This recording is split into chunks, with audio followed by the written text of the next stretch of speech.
안녕하세요. 장성우 전도사입니다. 오늘 함께 보실 말씀은 요한복음 6장 22절부터 35절까지 말씀입니다. 이튿날 바다 건너편에 서 있던 무리가 배 한 척 외에 다른 배가 거기 없는 것과 또 어제 예수께서 제자들과 함께 그 배에 오르지 아니하시고 제자들만 가는 것을 보았더니 그러나 디베랴에서 배들이 주께서 축사하신 후 여럿이 떡 먹던 그곳에 가까이 왔더라.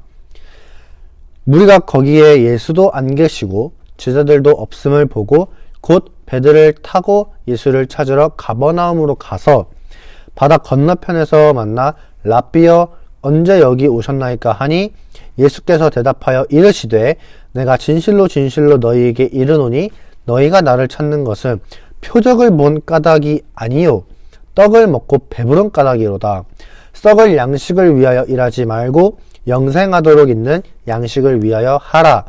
이 양식은 인자가 너희에게 주리니 인자는 아버지 하나님께서 인치신 자니라. 그들이 묻되 우리가 어떻게 하여야 하나님의 일을 하오리이까? 예수께서 대답하여 이르시되 하나님께서 보내신 이를 믿는 것이 하나님의 일이라 하시니 그들이 묻되 그러면 우리가 보고 당신을 믿도록 행하시는 표적이 무엇이니까? 하시는 일이 무엇이니까? 기록된 바 하늘에서 그들에게 떡을 주어 먹게 하였다 함과 같이 우리 조상들은 광야에서 만나를 먹었나이다. 예수께서 이르시되 내가 진실로 진실로 너희에게 이르노니 모세가 너희에게 하늘로부터 떡을 준 것이 아니라 내 아버지께서 너희에게 하늘로부터 참떡을 주시나니 하나님의 떡은 하늘에서 내려 세상에 생명을 주는 것이라. 그들이 이르되 주여 이 떡을 항상 우리에게 주소서. 예수께서 이르시되 나는 생명의 떡이니 내게 오는 자는 결코 줄이지 아니할 터이요 나를 믿는 자는 영원히 목마르지 아니하리라. 아멘. 오늘 말씀은 예수님께서 오병이어의 기적을 통해서 이 5,000명을 먹이신 이후에 일어난 일이에요. 이 오병이어 사건 이후에 예수님의 제자들은 이제 가버나움으로 먼저 예수님보다 먼저 가려고 이제 밤에 배를 타는데 이때 바람도 심하고 파도도 엄청 심해가지고 좀 위험한 상황에 놓입니다. 그런데 그때 예수님이 없었어요. 제자들이 먼저 갔거든요. 예수님이랑 함께 간 게 아니란 말이에요. 제자들이 먼저 배를 타고 가고 있던 중인데 그런 이제 위험한 상황이 닥친 거죠. 근데 그때 예수님께서 바다 위를 걸어오시면서 이 제자들 앞에 나타나세요. 그리고 이제 당연히 파도도 잠잠해지고 예수님과 함께 제자들이 무사히 가버나움에 도착을 합니다. 그런데 이때 이 오병이어 사건 이후에 이 예수님을 따르던 이 무리들 있잖아요, 사람들. 이 무리들이 밤중에 예수님이 없어진 걸 알고 예수님을 쫓아서 가버나움으로 따라옵니다. 쫓아와요. 쫓아와서는 예수님 언제 여기로 오셨습니까? 그러니까 랍비에 언제 여기로 오셨습니까? 라고 물어봅니다. 그러자 예수님이 너희가 나를 따라온 건 내가 오병이어의 기적을 행한 것을 보고 나를 메시아로 구원자로 인정하고 온 게 아니라, 그러니까 나를 구원자로 믿고 온 게 아니라 그냥 떡을 먹고 배불러서 그러니까 떡 좀 더 얻어 먹으려고 따라온 것이다 라고 말씀하십니다.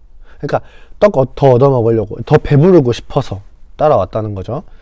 그러면서 이어서 말씀하시기를 영생하도록 하는 양식을 위하여 일하라 라고 말씀하세요. 사람들은 그 말을 듣고 어떻게 해야 됩니까? 라고 물어봅니다. 그러자 예수님은 자기를 믿는 것을 말씀하시죠. 그러니까 지금 영생하기 위해서는 자기를 믿어야 한다라는 그 믿음을 말씀하고 있습니다. 또 사람들이 그 말을 진짜 이렇게 물어봐요. 뭘 보고 당신을 믿어야 됩니까? 당신을 믿어야 하는 근거가 무엇입니까?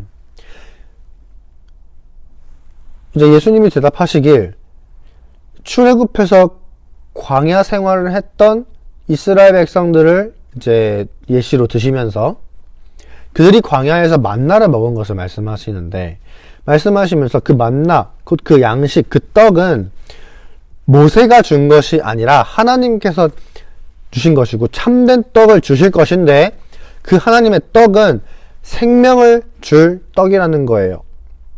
단순히 먹고 이 내 허기, 내 배부름을 책임져 줄 양식이 아니라, 그냥 육의 양식이 아니라 또 먹고 난 당장은 좀 허기가 채워져서 배부르지만 시간이 좀만 지나면 다시 배고파지는 그런 양식이 아니라 생명을 살릴 떡이라는 거죠. 그 말을 듣고 사람들이 뭐라고 합니까? 그 떡을 항상 우리에게 주소서. 그래서 이제 마지막으로 예수님이 정의를 딱 하십니다.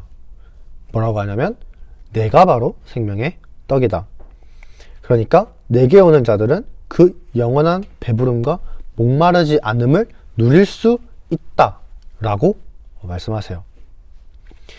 성도 여러분, 이 세상의 것들이 아무리 많아지고, 그러니까 내 재물과 재산과 그런 것들이 아무리 많아지고 많이 쌓고 누려도 여러분 영원하지 않습니다. 정말 단 하나도 영원하지 않아요. 제가 어느 선교회 와가지고 이제 평균적으로 나이를 보니까 제가 뭐 거의 막내이죠. 그렇죠? 저보다 다 연배도 있으시고, 그러니까 저보다 거의 한 2배 넘게 사신 분들도 계실 텐데, 여러분 그 인생 사시는 동안 영원한 게 있던가요? 저는 이제 제가 올해로 26살인데 26년 사는 동안 저는 한 번도 보지 못한 것 같습니다. 그러니까 영원한 게 없어요. 그것들은요, 당장 내 앞날을 책임져 줄 것 같고, 당장 내 배부름과 내 목마름을 채워줄 것 같고, 책임져 줄 것 같은데, 다 그때뿐이란 말이에요. 영원하지 않아요. 때문에 우리가 바라보아야 할 것은 이 세상에서 나를 채워줄 것들이 아니라 영원히 나를 채워주실 예수님을 바라보고 제대로 믿어야 되는 거예요.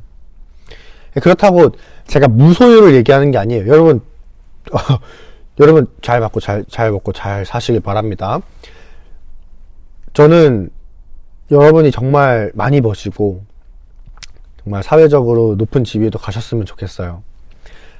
무소유를 얘기하는 게 아니에요. 저는 우리를 채워주고 있는 것, 나는 어떤 것들로 나의 양식을 삼고 있는가에 대한 초점을 여러분 바르게 세웠으면 좋겠다라는 겁니다.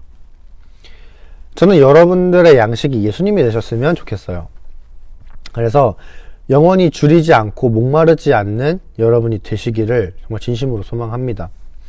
그래서 오늘 함께 기도하셨으면 좋겠는 것은 이 내 생명의 양식이 되시는 예수님을 온전히 믿고 내가 영원히 배부르고 그 생명을 누릴 수 있도록 우리의 믿음을 위해서 기도하셨으면 좋겠고요. 그리고 두 번째로는 세상의 것들로 나를 자꾸 채우려고 하는 내 욕심이 분명히 있을 겁니다. 그 욕심을 위해서 기도하셨으면 좋겠어요. 살다 보면 그런 것들에 자연스럽게 눈이 더 갑니다. 왜냐하면 당장 눈에 보이는 것들이고 나는 현실을 살아가고 있고 현생을 살아야 하고 그런 것들은 이제 이 현실에 있는 것들이기 때문에 우리 눈이 자연스럽게 글로 가요. 저도 이렇게 얘기하지만 갈 때가 많습니다. 하지만 그런 욕심 내려놓기 위해서 함께 이 시간 기도하셨으면 좋겠는 겁니다. 그래서 이 두 가지 기도 제목 놓고 우리 오늘 함께 기도하겠습니다. 사랑이 많으신 하나님 아버지, 오늘 이렇게